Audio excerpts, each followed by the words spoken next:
of either build a playground in a building Yeah. or near to every building in the world, because kids need a place to play and interact with other kids. The phones can hear you speak, Yeah.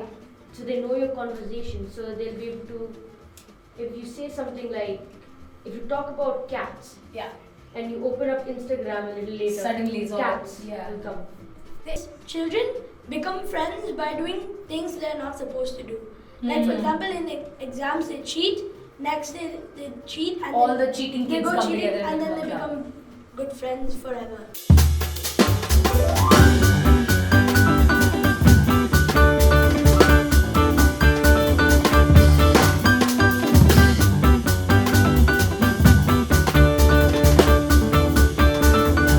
Alright, ladies and gentlemen, welcome to Live at Hive. This is our way of having big conversations with little minds and little people who we think have some very big opinions on this world and what's happening in it. So the topic of conversation in our class today is play. Whether we are having a crisis of play among children. So you guys correct me if I'm wrong, okay? When I sometimes look into a playground or like a building, I find that there are no children downstairs playing. Like when we were kids, at 4 o'clock sharp, you would run out of your door and you would not come back until your parents were yelling at you saying, just come back home now. Like 7:30, we would walk in and we would not be in the house from 4 to 7:30. But now it's like we have to drag our kids out of the house. Do you guys feel this is true? Yes. Yeah. Yes. Everyone? Yes. Okay, so why do you think that is? Let's start with you, Neil. Why do you think that kids are not going down to play? I think it's like sometimes there are like not enough playgrounds nearby. Mm-hmm. So like it might take maybe 20 to 30 minutes just to get to a play area and go and play. So That's so true. people might not go. That's true. What do you think, Saraj? Mostly kids are mostly addicted to their screens, so they just spend time on playing with their iPads or video games. Yeah, I want to take what Neve said and I want to extend that question to you all.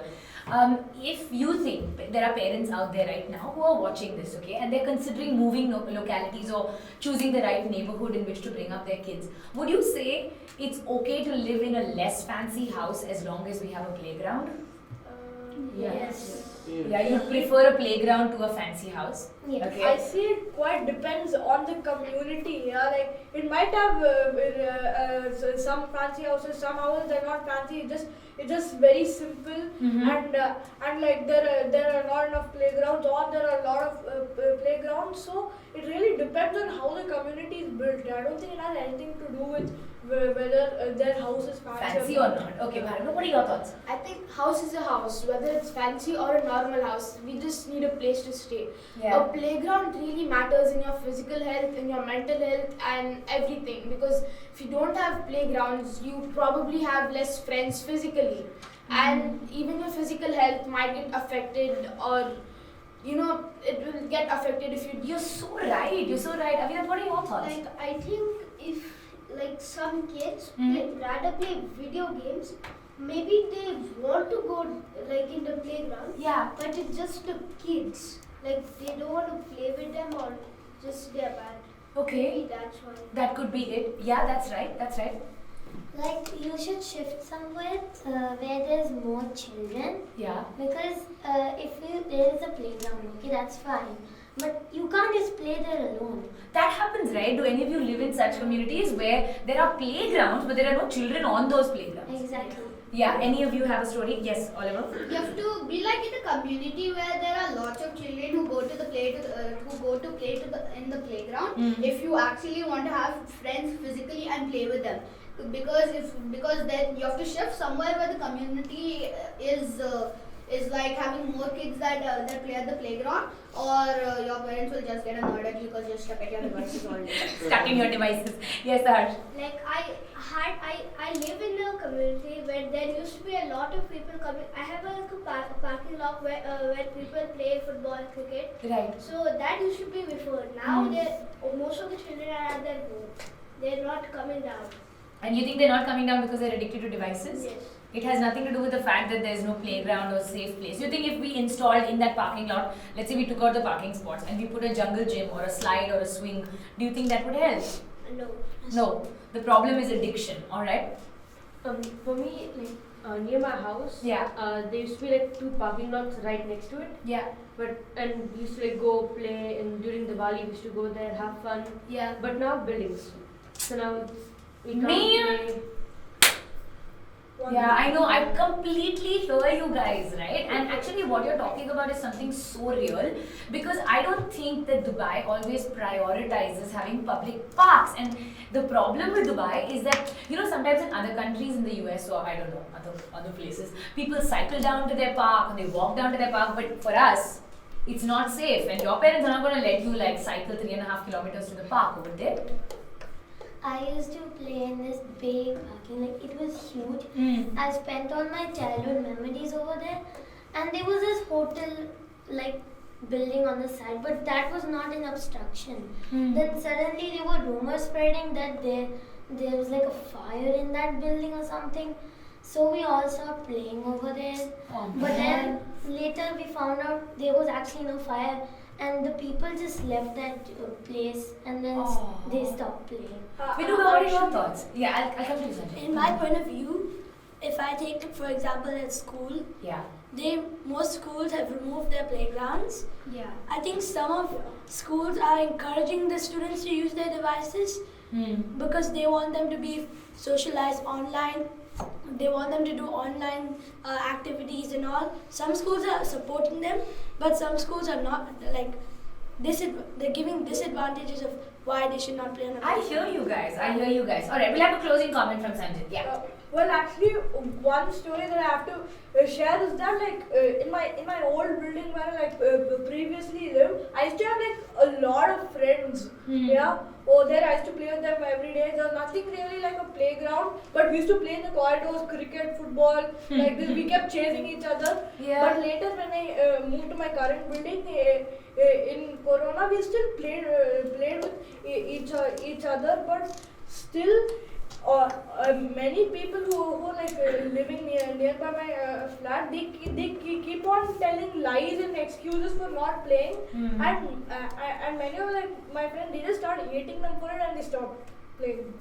I think that's something that you guys brought up as well, right? About finding the right kind of people. So I'd like to ask Adya and Rihanna, who I've not heard your opinions on this. Do you think it's also getting harder for kids to make friends? Like if you think maybe 10 years ago, people were open-minded, they weren't judging you, there was no like this group, that group, I hate you, I don't like to talk to you, all this kind of stuff. But like now, do you think it's become a lot harder just to build a human connection? I'll start with you, Adya. Because of social media, everybody stop coming down and make friends, and they just on social media all the time. So you would much sooner text somebody on Instagram than actually meet them in person? You feel the same way, Rihanna? In my opinion, I think COVID was the reason that social media was rising. Yeah. Because during COVID, no one could actually go outside, even if they wanted to. Yeah. So they found an excuse, a good excuse to not let them go outside.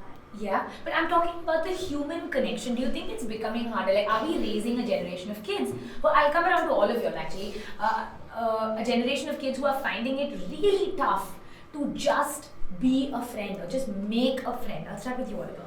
Because mostly everyone, all the children are addicted to the social media. Social media has almost everything, so many hints, hacks. That makes everyone want to play this game, that game. Everything is just so interesting that no one even thinks about going outside. They don't even think about it, but how can we make them start thinking about it? Yeah, Saharsh. So we can give educational stuff, telling them to go outside and play. Yeah. Instead of giving them games that just make them sit at home and. Yeah. We say this, right? We're saying this, but if I were to take all of you, I know 10 minutes ago I asked all of you to put your devices outside this room and you were like, oh, I don't wanna. Do you feel that way? Do you think it's a real addiction? Are you seeing it in yourselves? Me, I see it, but it's with mainly my phone, not with my laptop or other things. Right. Today I didn't even bring my phone because I didn't want to use it at all. So I just left it at home. Yeah. And Yeah. Yeah. What do you think, Kavita? We'll go around. Yeah. I think like there is very much addiction, Yeah.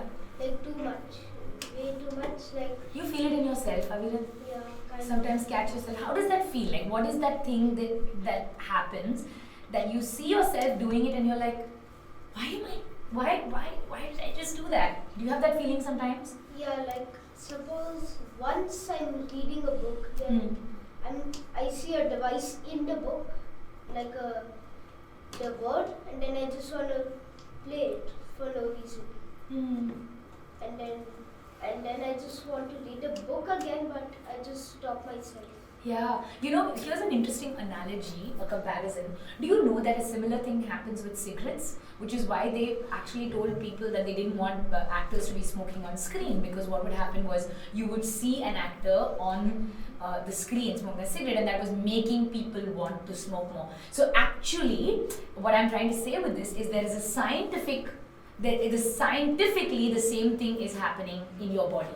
Like you are reading the word device and you're starting to think, oh my god, I want a device, I want my device time, give me my device. Yeah. Is that happening to you, Amira? Yeah, it happens to me a lot. Also, when I try to make friends, when we don't have like say my friend, she likes to play games, and I'm like, I don't like to do that much. She's like, you're not cool, you're so not cool. So then I would just want to fit in with her, so I start playing more video games just so that we can fit in. And also, even when I don't want to, I'm forced to, I don't know why. It just happens. It's like bodily, like you're finding yourself drawn to Like that you're device. controlled. Like my god, you say it so beautifully, you are controlled. And actually that is true, It's true, there are a lot of books that I've been reading recently saying that the experts of the world are saying this, that it is not that you are addicted, it's like you're being made to be addicted. It's like you're a puppet and someone else is controlling the strings. Do you feel similar way, Punishri? Yeah, because like nowadays I feel like people are like a lot more judgy in making friends.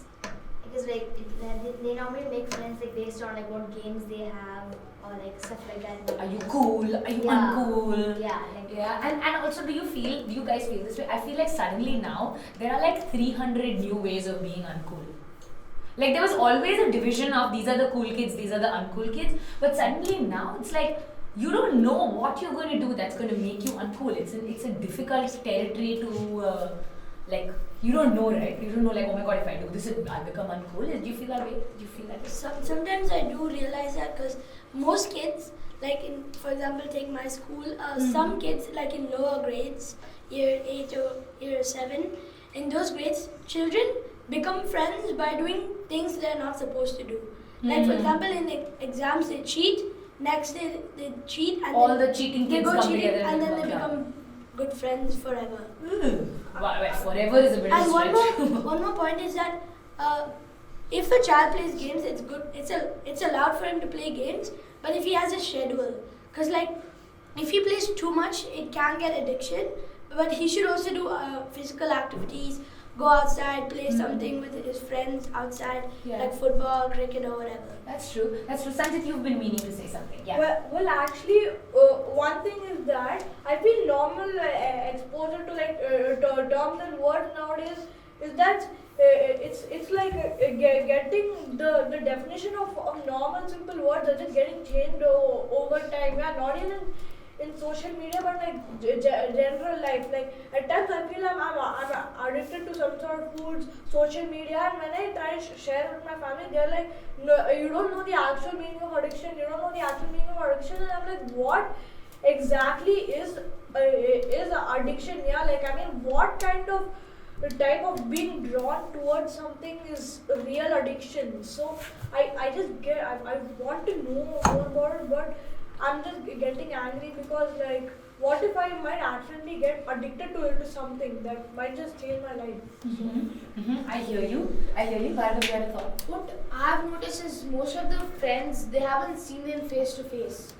They haven't seen each other physically. Yeah. And that they make a schedule about playing, for example, having a call at 4 and then playing online games, which and then they don't stop that for like 3 to 4 hours. That like really gets them like addicted to the devices. Yeah, I think I wanted to bring up one more thing, and I'll come to you guys as we go around the table. But okay, so especially to Adya, there's a lot of talk recently, right, about how especially young girls, but also young boys, are having a crisis of self-esteem because of watching too much stuff online. Okay, now let me explain that. It's because you sometimes get online, you see an Instagram post, or you see somebody who looks like they have like, and they're all like all pouty, and their cheeks are pink, and their noses are perfect, and their skin is flawless, and you think, but hey, I don't look like that. My hair is weird, my eyebrows are not the same, my teeth are funny, and I just can't ever look like that, and because of that I start feeling bad about the way I look, and then soon that means like, don't take a picture of me, I don't like to be in front of the camera, I don't want to speak, I don't want to open my mouth. Okay, we'll go around and ask all of y'all whether you feel that crisis of self-esteem in your own lives. I really don't. I don't have any problem. Yeah, but do you feel that you see it around you, like more people are getting more conscious of the way they look, and yeah, you want to describe that for me? I'm not really sure. Do you see in your grade and stuff, are more young girls feeling like they should all look like Huda Beauty and the Kardashian sisters and Yeah. yeah? Okay, tell me more. I could like pass it on to Rihanna maybe. Rian, what are your thoughts? So I think that people who like actually have Instagram or social media or whatever, they see stuff like that and then they think I want that. So it's like you always want what you can't have. So wise, you always want what you can't have, Vasudev? I don't feel like it because Yeah. I don't watch all this stuff normally. Yeah. I don't watch models or anything. Yeah. Nothing like that. So you don't feel that kind of like FOMO, as they say, the fear of missing out. Like, I wish I had what they have. Their car, No. their house, their face, their nose, their skin. No. No? Okay. Oliver? It's not only on social media. Like imagine if you're in a car and you're on the road. Then suddenly you see a Rolls Royce passing by with one with someone sitting in there so perfect, so everything, so rich, and with the big fancy houses and all. Not only on social media. I mean, social media does poison your mind. Like if you look at such a thing, you'll be like, oh, I want this. But it's also not on social media. Like It's also in the real world. Yes. But I think sometimes in the real world, you don't actually see a Rolls Royce every day. Whereas on Instagram, you do see a Rolls Royce every day. Yeah, but sometimes you might see and you might get Like, I also want. Yeah. Yeah. Okay. What do you think, Sahar? So like most people in my class, they mostly have phones, so they just look like they have in their parents' Instagrams mostly when they are looking, and then they just see this guy, and then they come to school and they tell me that, oh, I just saw this guy on internet, he looks so cool, but I can never be like him, like that. So I just try to make them feel good, not bad. You bring up such a good point. Neet, do you think we would have more confident children if we didn't have them on social media? I mean, it depends if people would if they use social media. If they use it less, then they would see it less. But also if like they talk about it and like the phones can hear you speak, like, so they know your conversation, so they'll be able to, if you say something like, if you talk about cats, and you open up Instagram a little later, Suddenly it's all- cats yeah. will come. It doesn't bother you guys the idea that you have absolutely no privacy? Every single thing about you, from the day that your parents found out that you were having a baby until now, every single day, every minute of your life has photographic, video, data points, evidence on the internet to be uncovered. Does that freak you out a little bit? Are you like, why? Yeah. Okay, but why is that scary for you, Amanda? It's like somebody's following me. Like how Neil said, like it suddenly pops up like that. I'm like, I'm scared. Yeah, because it Like, just feels like someone's how? following you. it's like someone's following you and you need your own private space. So it kind of feels weird. It does. Avirat, do you feel similarly? Yeah, like once when I was like small, my father was like said like you watch something and then I'll watch something, and the phone like the data usually knows what all I watch. So after my father watched what he wants, after he closed the phone and gave it to me, It automatically said. yeah, all of those videos just came. Whew. Thoughts? My friend he uses social media. When I was in school, I was talking to him about one topic of Harry Potter. Then he opened social media. All these things about Harry Potter are there. I'm like, How? what? Okay, so I think like look, we've chatted a lot about the crisis we are having, right? I think we can all agree that we have a crisis of self-esteem, we have a crisis of playing, we have a crisis of human connection, right? And I'm really scared because I love you kids and I'm very worried about the world that y'all are going to create in the next 10 years, 15 years, 20 years. Will you be able to have friends? Will you be able to maintain relationships? Will you be comfortable growing old? If there's a crisis in your life, how will you deal with it? I worry, this stuff keeps me up every night. Okay, so I think if we had to create a rule book, let's imagine that we were the rulers of the world, okay, and we had to create a rule book for play, for safe play for children and use of devices so that we can raise a generation of kids who are healthy, confident and happy to connect with one another. What are the rules we would all implement? So we'll start with Minuga and then we'll go all the way around the table. So everyone think of one rule that you think should be put in place in order to raise happy, healthy, confident children who can make friends without getting scared. There's some time to think. Yeah, sure. We can start with like what's a good age to join social media. I think the good age to start join social media is at age 16. 16. Cause age 6 to 16 is where you learn the most stuff. That's your education years. So if you join younger than that, there's a lot of misinformation on social media. Great point. So if you get educated with misinformation like that, it's going to be a big problem. Agreed? So as Vasu said, that the rule which I've made is that if we should allow children or someone, not children, like, the rule should be that if someone above 18 can do like play games or like create their own software to produce to the community, because if you give it to children at this age or below the like ages, they can misuse it for different reasons and one point that can happen is cyberbullying, saying that your game is very bad, whatever you play you're a loser and all that they say. So yeah. So if we could have a rule that you can't, below the age of 18, you should not be creating any content of your own because it will be criticized and that criticism could be harsh. I think that's a great point because I know a lot of kids who are YouTubers and I often struggle with whether that's a good idea for them to be on YouTube or not. Adya, what's a rule that you would implement? Nobody guys will come around the room. Yeah. Don't be shy to make friends. Like that. Don't be shy to make friends. It can't be a rule, right? Because I can tell you, don't be shy. That doesn't mean you're not going to just not be shy. Yeah? What could be a rule that would help children not be shy? To join Hive.